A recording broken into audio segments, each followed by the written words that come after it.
Well, we begin our vigil this evening on Saturday the 12th going on to the 13th, and we welcome you, my friends, wherever you are, whoever you may be. And we come round this table at this late hour to bless the day that has just gone and to bless the new day that's just arrived.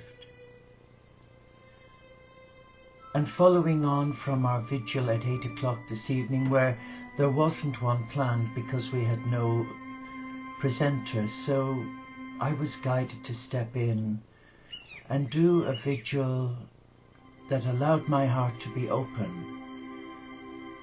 And it was about we joining Jesus in his baptism in the Jordan. It was quite a powerful meditation because it left me totally zonked. But for this evening, I guess the theme will be the soul's castle, because our spiritual affiliates who join us as part of their training to become a lay monastic in their own home, for the first year of their training, they actually undertake to read from page 1 to the 0 page at the back on the interior castle, working with the teachings of Teresa of Avila, a great doctor of the church. And basically it's a heart-centered course where it's more one-to-one than academia. But this evening, let us relax first. Let us get ourselves into the mood for the coming 30 minutes. Light a candle, kick off those shoes, stretch those toesies, and release all the tension from your muscles. You could even try putting a cushion or a few behind your back. Just relax. Relax and enjoy time spent in the presence of the Beloved.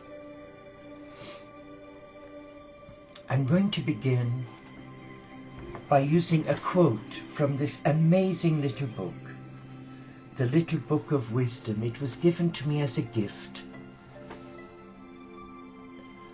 and it's got nuggets of spiritual inspiration from His Holiness the Dalai Lama. I have so much respect for this man. He sings like Francis to my heart. And he says here about universal benefits. When we are motivated by wisdom and compassion, the results of our actions benefit everyone, not just our individual selves or some immediate convenience. And compassion and wisdom are at the very core of our monastic training in living the simple life.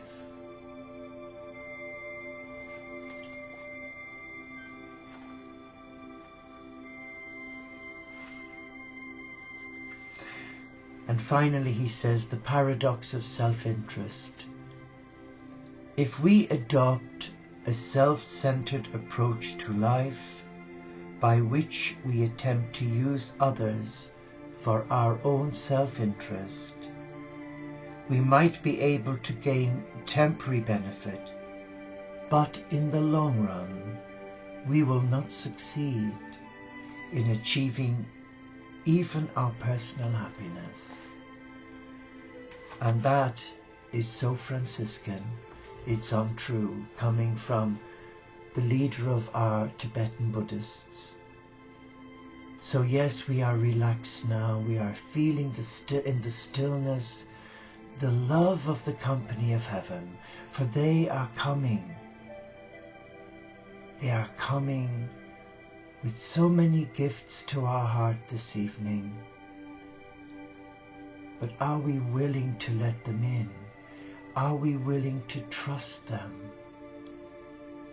Or do we insist on going it alone because our mind dictates to us, the mind that's supposed to know everything but really knows very little. And you will have guessed by now that it is the heart that is the teacher, and the heart is also the pupil. So let us come with no expectancy, no expectations other than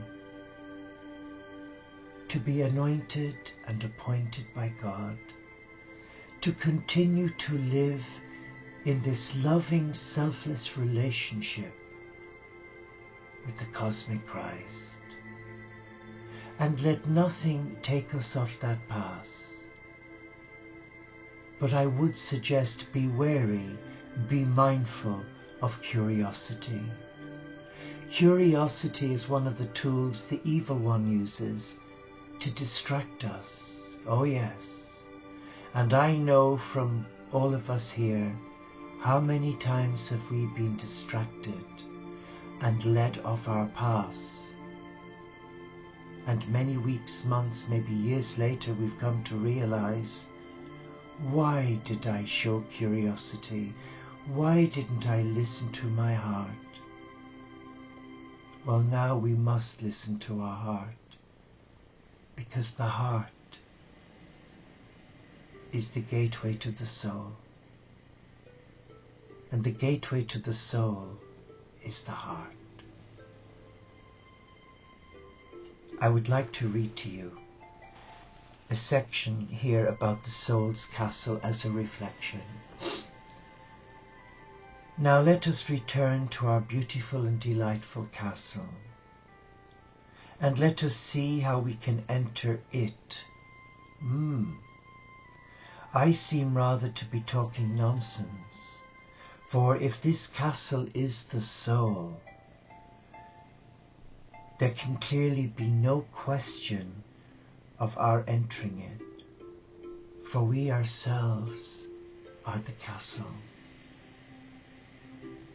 And it would be absurd to tell someone to enter a room when he was in it already. How profound! How profound! Wow!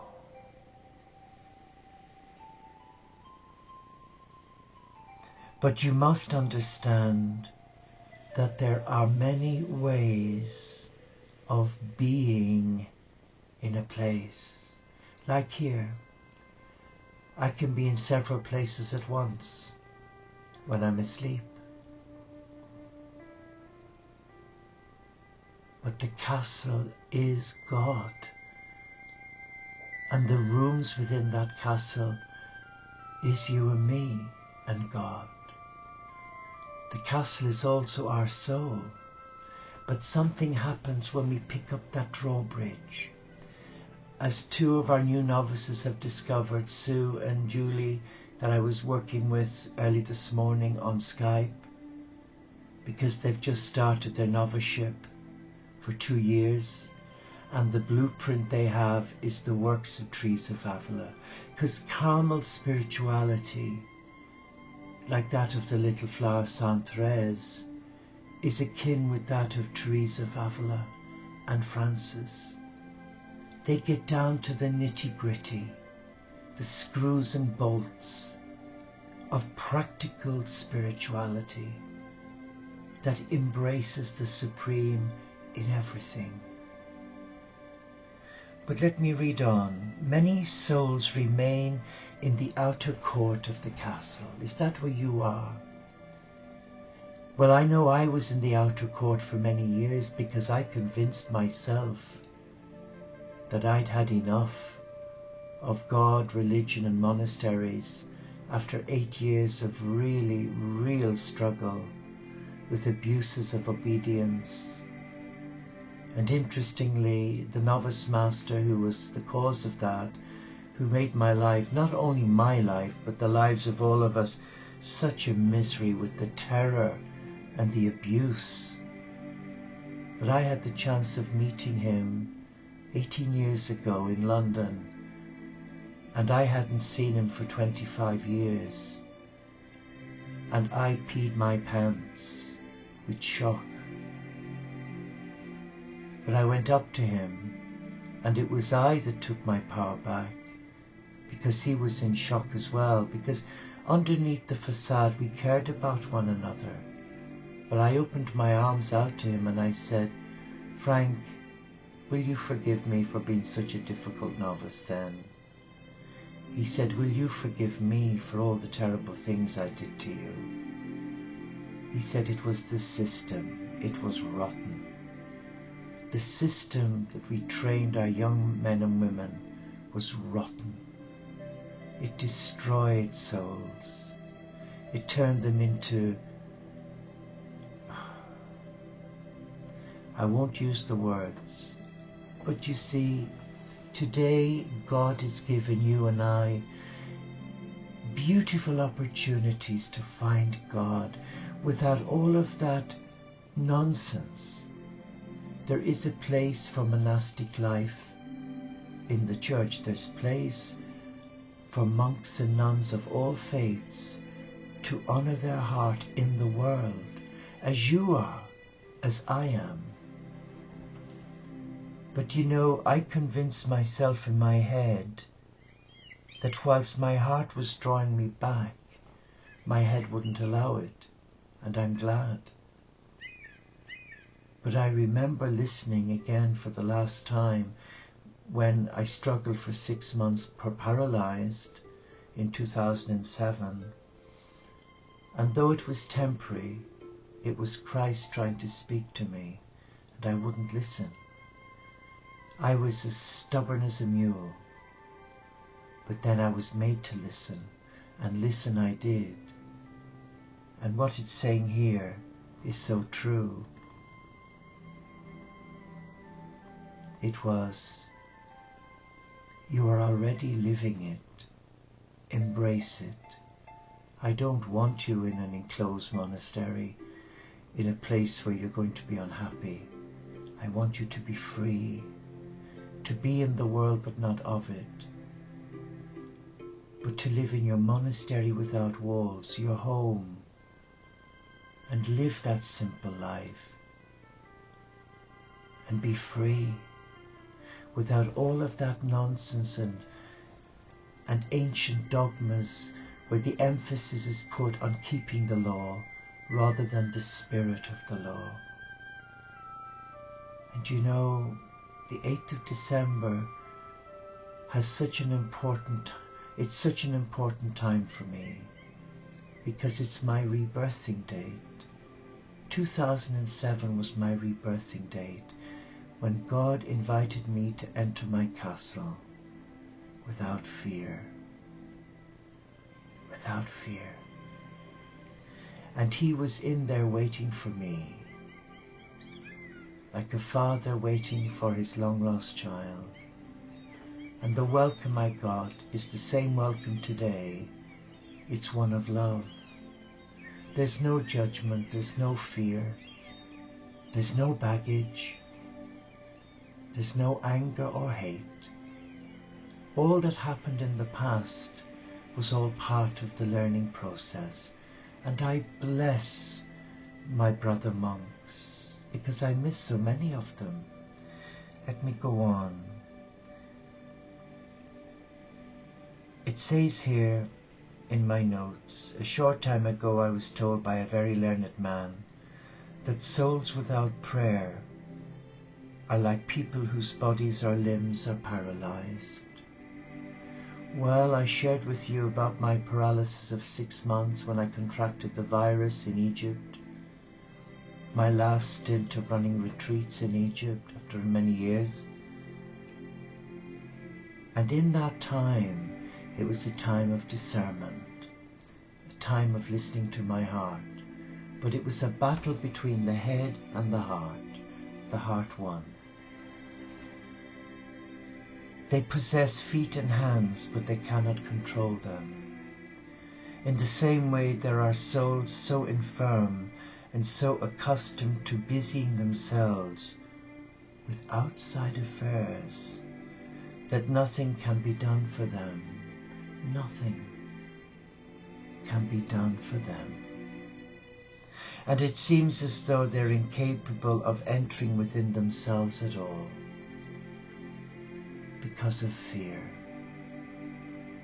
Because fear is such a powerful illusion, it takes on the identity of a third person, and it can be so real and so frighteningly uncomfortable.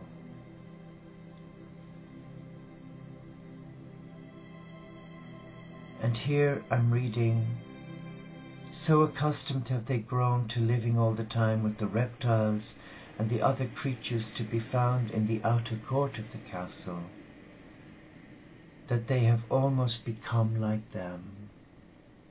It's so easy, isn't it, for us to go astray.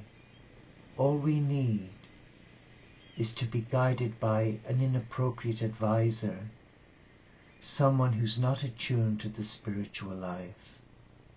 And I've always said to our novices and monastics over the years, always make sure you have a spiritual director, someone you don't know, but someone who can guide your soul.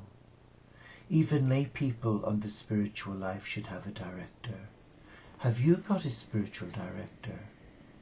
Because if you haven't, I think you should have one, because you need guidance on the path, so that you don't overkill or underkill, that you stay balanced in harmony with your heart, with your mind, and with your spirit.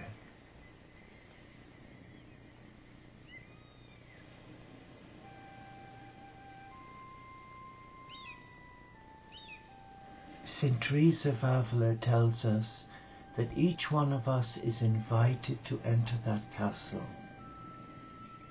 And it takes a lot of courage to enter your castle, particularly if there's a lot of woundedness. But she's assuring us there is no fear. Because for every reptile that we find in our interior room, there is an angel present to guide us. There is an angelic being of love who is there already to support us. And we must not try and prevent the healing process by procrastination.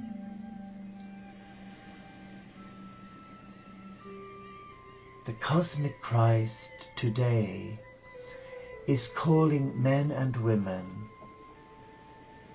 from all walks of life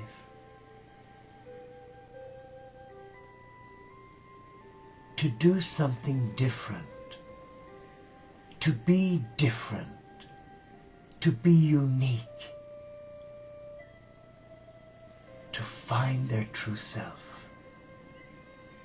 And in finding their true self, then their life can bear fruit. To come away from this, I can't do that, I'm no good at that, and to embrace what they can do. Of myself, I can do absolutely nothing. True. But in the words of Augustine, I can say, there go I, but for the grace of God. Each day, you and I are given a new challenge. And the challenge is to begin the day by breathing, by living life to the full, by leaving yesterday's baggage in yesterday, by leaving tomorrow's mystery in tomorrow, and by embracing the miracle of the present moment in the now. That takes a hell of a lot of discipline. And it doesn't come from Morrison's where you can buy one, get one free. You have to kneel on your knees and you have to ask. But today the mindset that has swept the world is society owes me. Society will tell me. society will guide me. And that's why the global village is in spiritual impoverishment, because they're afraid to step out of their comfort zone and embrace their interior castle. They want a nanny to come with them, to spoon feed them. Is that where you are? Is that really where you are in your journey? That you need a nanny to show you, to tell you? I hope not. But you know, whatever it is you need to take that first step to enter your soul's castle, it is there for you. It is there, waiting for you and me. And all we have to do is ask. That's it. But the brain, the mind won't let us, because it sees that as being failure. But if we listen to our heart, our higher self, the God presence, the I am presence in us, we hear that inner voice, we honor that voice, and we follow that voice. And yes, there are other voices telling us, don't be silly. Go and have a great time. Oh, go and let your hair down, brother. Swing them rosaries. But your heart is saying no. The temptation to break away from your ministry as a child of God is so tempting today more than any other time. If you have found the right path, whether it is as a Buddhist monk, whether it is as a lay person, doing ordinary things extraordinarily well, and you ignore your heart, so be it. And there's no use coming back saying, oh, you know, it was this, it was that. Be honest with yourself. If I make a mistake now, there's no point in me blaming the milk or the pan or the microwave for exploding. It was my fault because I didn't read the instructions carefully. And the instructions for your soul is to stay grounded and protected in the arms of the beloved. And to bless these thoughts, these crazy thoughts, for us to run away from facing our fear, our demons. Let's bless them. They're ours. So we bless them and we bring them to the Lord. We bring them to the Christ and we thank Him for taking them from us. But there's always one in every group that sneaks back through the back door and takes their problem back, because their problem has become their crutch. Are you familiar with that? I am, because I used to do it. So let us come now and reflect. Reflect on the gift of presence. We are the gift of presence. We present our heart to God. We present our heart as a gift to God, so that God can use our gift for our better good, but more importantly, for the good of others. And though my head convinces me that I'm a fool and I shouldn't be doing this, I should be out there in the world meeting all the wonderful people I used to meet, like Sheila in Dublin, all those years ago when I went to Dublin every month. Oh, I miss it. Of course I do. Of course I do. But that's the head. The heart is saying, you stay put and you honor your promise. But you're free to break it. But if you do, you're on your own, because you're out of your comfort zone. And it's good to be true to yourself, to thine own self be true. But there are times when my head tells me that the life I'm living now is irrelevant. To pray for peace when there's no end to peace. But there will be an end to peace. And prayer does work. And you know it does. So let us come now. Let us touch each other's heart. But let us reach out and take each other's hand. And let us walk together to the table of blessing. And let us sit down together as a loving family. And at this table, let us come before the Christ, our brother, our teacher. And as we relax around this table, we are aware, oh yes we are aware that we are loved, truly, truly loved. There is no greater love than the love He shows us. And He has a message for us. He has a message for us for today, the 13th. He's asking me to read the 12th, which was Saturday night. Let me prepare you for the day that stretches out before you. I know exactly what this day will contain, whereas you have only vague ideas about it. You would like to see a map showing all the twists and turns of your journey. You'd feel more prepared if you could somehow visualize what is on the road ahead. Cool. However, there is a better way to be prepared for whatever you will encounter today. Spend quality time with me, your beloved. I will not show you what is on the road ahead, but I will thoroughly equip you for that journey.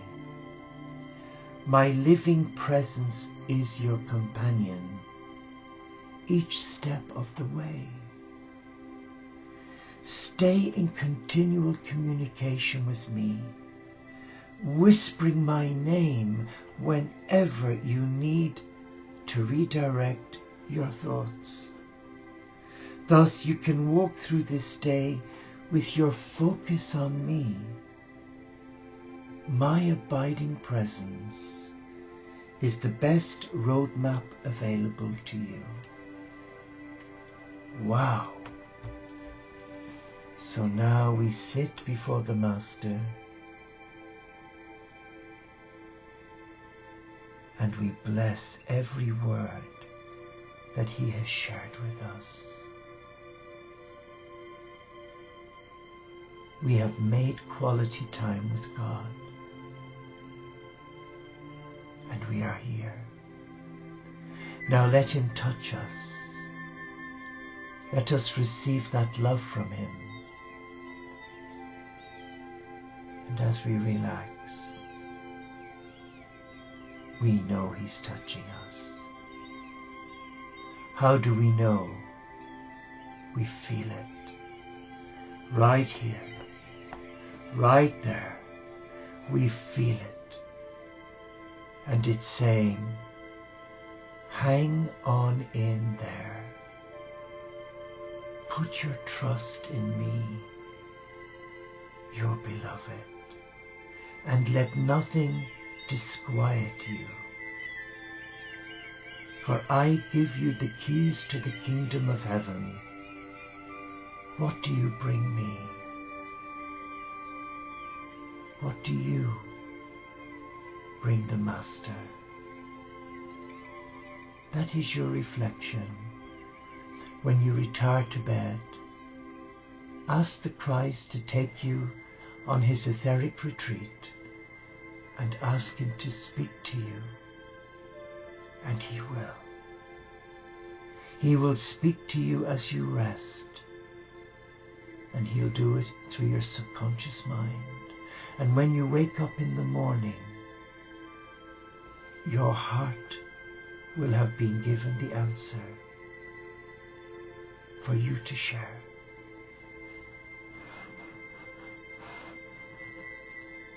And that is the gift of being in service to the Beloved, because he takes no prisoners. It's all or nothing.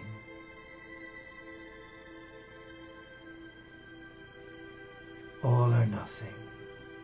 Because the more we give, the more we receive. Yes, it's a strange paradox, but the more we self-empty and give to God our faults, our failings, our trials, our tribulations, and our gifts, the more we receive in return. And the more blessed becomes our life, because we have stepped out of ourselves into the arms of the Beloved.